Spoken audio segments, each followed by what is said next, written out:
ازيكم يا حبيبتي؟ ازيكم يا حبايبي؟ عاملين ايه؟ احلى اصحاب واحلى اخوات واحلى بناتي، عاملين ايه؟ يا رب يكونوا بخير وبصحه كويسه. وشكرا شكرا لحبيبتي واختي وصاحبتي وكل حاجه ليا. ربنا يدومك نعمه في حياتي يا رب. الاخت اللي بعتلي من المغرب، ربنا يبارك لك ويسترها معاك يا رب، ويكبر بخاطرك زي ما جبرت بخاطري، ويفرحك زي ما فرحتيني واسعدتيني بكلامك الحلو.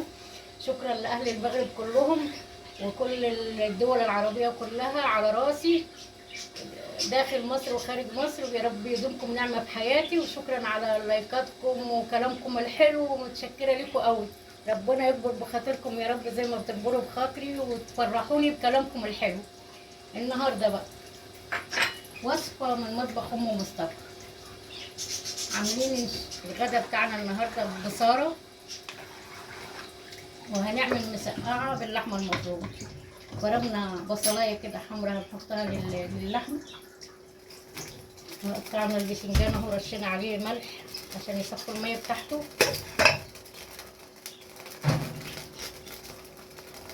ودي لحمه مفرومه كانت في الثلاجه وقلنا نعمل بيها بصاره. بسم الله.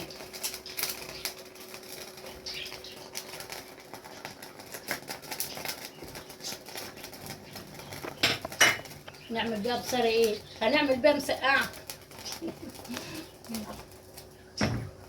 البصله كده شويه على ما نشوح، نحط اللحمه، وبعد كده نقلي الباذنجان ونعمل بقى البصاره والمسقعه.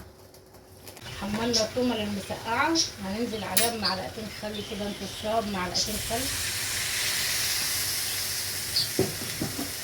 وهنا اللحمه المفرومه اللي هنحطها على المسقعه.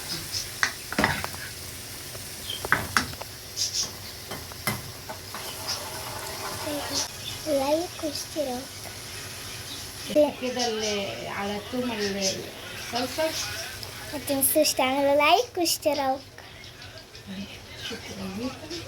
شكرا ليكم اللي انتوا فرحتونا، ولايك حلو.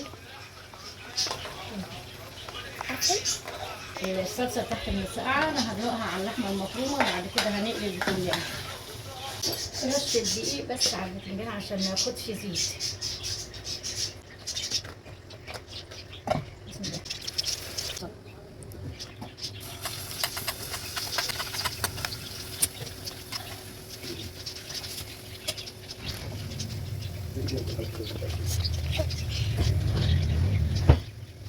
انا حاطط له معلقه دقيق، ما فيش زيت.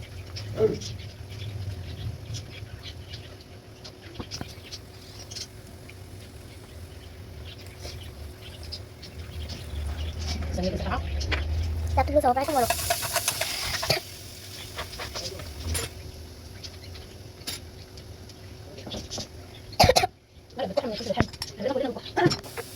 وهي ما تنفعش تتاكل من غير فلفل حامي. ما بحبش الفلفل الحامي. صارت كده. ايوه. حط البنات تحت الولاعة.